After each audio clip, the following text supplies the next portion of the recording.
Passados que para todos os membros do barrio da conhecer com regras na lei do governo, pero banda de sei também estimular e ajudar para se não ter negócio que não pode começar coisa mas sempre nós bisa lora man nós por braça e dona não man então é sumamente importante que o ministério tem awe den barrio de banda riba e seguro aqui de mi barrio de Santa Rosa para nós ser não informar então se nos ajuda a criar a pessoa na responsável que ora não começou uma empresa também não sabe que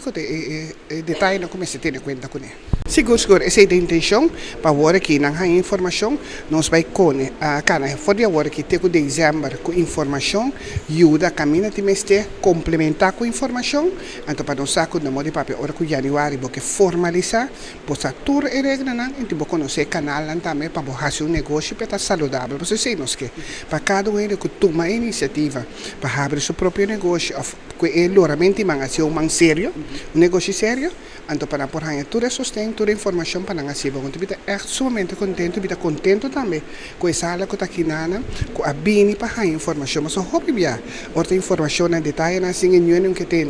nenhum que mira, então ora que os pega para aí com ele, então de forma que nós seguro, a mim como parlamentar para o Partido Nacional do Pueblo, nós está trabalhando duro para nos informar os pueblos, fora de adelantar, para se na unitude informar e nos saco cada um step que nos dá, da uno será.